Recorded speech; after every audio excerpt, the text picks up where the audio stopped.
एक सुबह सीजर अपने बेटे रिवर और अन्य साथियों के साथ जंगल में शिकार पर निकलता है। वह पेड़ों के बीच से होते हुए बड़ी ही चालाकी से हिरणों के एक झुंड को घेर लेते हैं, लेकिन इस शिकार के बीच अचानक एक विशाल और खूंखार भालू रिवर पर जानलेवा हमला कर देता है। अपने बेटे को मौत के मुंह में देख सीजर बिना डरे भालू से भिड़ जाता है। तभी सीजर का पुराना और बेहद खतरनाक साथी कोबा एक लंबा भाला लेकर हवा में छलांग लगाता है और भालू को मार गिराता है। शिकार से लौटने के बाद हम देखते हैं कि बंदरों ने पहाड़ों के बीच अपना एक विशाल गांव बसा लिया है।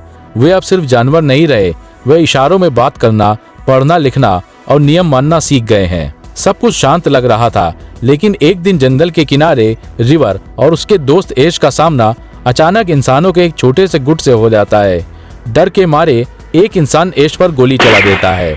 गोली की आवाज पूरे जंगल को चीर देती है और अगले ही पल सीजर अपने सैकड़ों हथियारों से लैस बंदरों के साथ वहां पहुंच जाता है।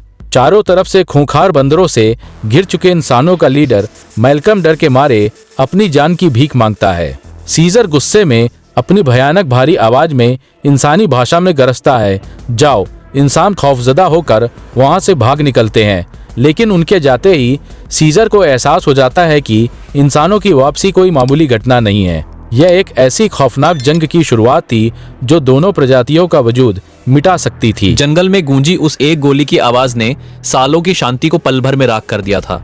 इंसानों के शहर लौटते ही सीजर का सबसे खतरनाक सेनापति कोबा बदले की आग में जलने लगता है। कोबा इंसानों पर हमला कर उन्हें खत्म कर देना चाहता था। अगले ही दिन एक ऐसा नजारा दिखा जिसने इंसानों की रूह कंपा दी। सीजर अपने सैकड़ों खूंखार और हथियारों से लैस बंदरों के साथ घोड़ों पर सवार होकर इंसानों के शहर सैन फ्रांसिस्को के मेन गेट पर जा धमकता है। इतनी विशालकाय और खूंखार सेना को देखकर इंसानों के बीच दहशत फैल जाती है। सीजर अपनी भारी और डरावनी आवाज में चेतावनी देता है, बंदर जंग नहीं चाहते, लेकिन हम लड़ेंगे अगर हमें मजबूर किया गया। इंसानों का घर वहां है, बंदरों का घर यहाँ। हमारे जंगल में वापस मत आना। ये खौफनाक चेतावनी देकर सीजर अपनी सेना के साथ वापस लौट जाता है, लेकिन इंसानों का लीडर ड्रेफ्स शांत बैठने वाला नहीं था। उनके शहर का ईंधन खत्म होने वाला था और जंगल के बीचों बीच बना पुराना डैम ही बिजली पैदा करने का उनका आखिरी सहारा था। अगर वो डैम चालू नहीं हुआ तो इंसानियत हमेशा के लिए अंधेरे में घुटकर मर जाएगी।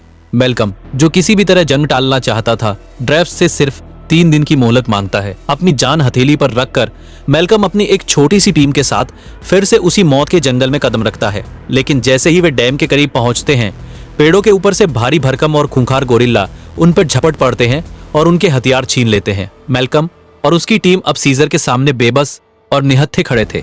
सीजर का एक इशारा और पल भर में उनके चित्रे उड़ सकते थे। क्या सीजर इंसानों की मजबूरी समझेगा या कोबा की नफरत के आगे मैल्कम को अपनी जान गंवानी पड़ेगी? बदले की आग और नफरत से अंधा हो चुका कोबा अपने हजारों खूंखार बंदरों की फौज लेकर इंसानों के शहर पर एक खौफनाक हमला कर देता है। घोड़ों पर सवार और दोनों हाथों में मशीन गन लिए खूंखार बंदरों को अपनी तरफ आता देख इंसानों की रूह कांप जाती है। इंसान गोलियां बरसाते हैं, लेकिन कोबा की सेना मौत का बवंडर बनकर उनके हथियारों के गोदाम और टावर पर कब्जा कर लेती है। शहर में लाशों के ढेर लग जाते हैं और बचे हुए इंसानों को जानवरों की तरह पिंजरों में कैद कर लिया जाता है। दूसरी तरफ जंगल से जान बचाकर भागते हुए मैल्कम और उसकी टीम को गहरी खाई के पास कुछ ऐसा मिलता है जो उनके पैरों तले जमीन खिसका देता है। वहां सीजर पड़ा हुआ था, बुरी तरह घायल, खून से लथपथ, लेकिन अभी भी जिंदा। मैल्कम सीजर की जान बचाने के लिए उसे चुपके से उसी शहर में ले आता है जहां हर तरफ कोबा का खौफनाक आतंक फैल चुका था। वह सीजर को उसी पुराने घर में छुपाता है जहां सीजर बचपन में पला बढ़ा था। इधर कोबा अब एक क्रूर तानाशाह बन चुका था। जो भी बंदर जैसे मॉरिस सीजर के उसूलों को मानने की बात करता, कोबा उसे भी गद्दार बताकर पिंजरे में कैद कर देता। लेकिन बाहर कोबा बचे हुए इंसानों का नामो निशान मिटाने की खूनी तैयारी कर रहा था। मैल्कम सीजर की सर्जरी करके उसकी जान बचाने की जद्दोजहद कर रहा था। क्या मौत के मुंह में पड़ा सीजर समय रहते ठीक होकर अपने कबीले को इस विनाश से बचा पाएगा? सीजर की जान बचाने के लिए मैल्कम दवाइयों की तलाश में छुपकर बाहर निकलता है, लेकिन तभी उसका सामना सीजर के बेटे ब्लू आइज से हो जाता है। ब्लू आइज गुस्से में मैल्कम पर हमला करने ही वाला था कि अचानक उसकी नजर अंदर जमीन पर पड़े अपने घायल पिता पर पड़ती है। सीजर को जिंदा देखकर ब्लू आइज के आंसू छलक पड़ते हैं। पल भर में ही उसे ये खौफनाक सच्चाई समझ आ जाती है कि कोबा ने सत्ता हथियाने के लिए अपने ही राजा को मारने की कोशिश की और पूरे कबीले को एक बड़े धोखे में रखा। सच्चाई जानने के बाद ब्लू आइज अपनी जान की परवाह किए बिना तुरंत वापस लौटता है और कोबा की नजरों से बचकर पिंजरे में कैद मॉरिस और बाकी वफादार बंदरों को आजाद कर देता है। उधर सीजर की हालत अब थोड़ी सुधर रही थी। वह जानता था कि कोबा की नफरत पूरे कबीले को तबाह कर देगी। सीजर अपने वफादार साथियों के साथ कोबा का खात्मा करने के लिए टावर की ओर निकल पड़ता है, लेकिन कहानी में एक और खौफनाक मोड़ आना अभी बाकी था। टावर के नीचे मैल्कम को पता चलता है कि इंसानों का लीडर ड्रेफ्स बेसमेंट में भारी मात्रा में C4 विस्फोटक बिछा चुका है। उसका मकसद पूरे टावर को बम से उड़ाकर सभी बंदरों को एक ही झटके में राख करना था। मैल्कम अपनी बंदूक तानकर ड्रेफ्स को रोकने की कोशिश करता है, जबकि टावर की सबसे ऊंची और खतरनाक छत पर सीजर और कोबा का आमना सामना होता है। दोनों खूंखार लीडर्स के बीच अब तक की सबसे भयानक और खूनी जंग छिड़ चुकी थी, लेकिन किसी को भी अंदाजा नहीं था कि नीचे रखा बम किसी भी सेकंड फटने वाला है। टावर की सबसे ऊंची मंजिल पर सीजर और कोबा के बीच सत्ता और बदले की एक बेहद खौफनाक जंग लड़ी जा रही थी। कोबा अंधाधुंध गोलियां बरसा रहा था, जबकि सीजर अपनी पूरी ताकत से उस गद्दार को खत्म करने पर उतारू था। इधर बेसमेंट में मैल्कम ड्रेफ्स को बम फोड़ने से रोकने की पूरी कोशिश करता है, लेकिन ड्रेफ्स इंसानियत को बचाने के नाम पर खुद को कुर्बान करते हुए डेटोनेटर दबा देता है। एक कान फाड़ देने वाले धमाके के साथ पूरा टावर बुरी तरह कांप उठता है और उसका निचला हिस्सा मलबे में तब्दील हो जाता है। धमाके की वजह से टावर का ऊपरी हिस्सा भी ढहने लगता है और इसी अफरा तफरी में कोबा का पैर फिसलता है। वो सैकड़ों फीट ऊंचाई पर एक लोहे के पाइप से लटक जाता है। मौत को अपने इतने करीब देखकर खूंखार कोबा गिड़गिड़ाने लगता है और सीजर को उसी का पुराना उसूल याद दिलाता है। सीजर उसका हाथ पकड़ लेता है, लेकिन जब वो कोबा की आंखों में देखता है तो उसे सिर्फ नफरत और धोखा नजर आता है। सीजर भारी और ठंडी आवाज में कहता है, तुम बंदर नहीं हो, और कोबा का हाथ छोड़ देता है।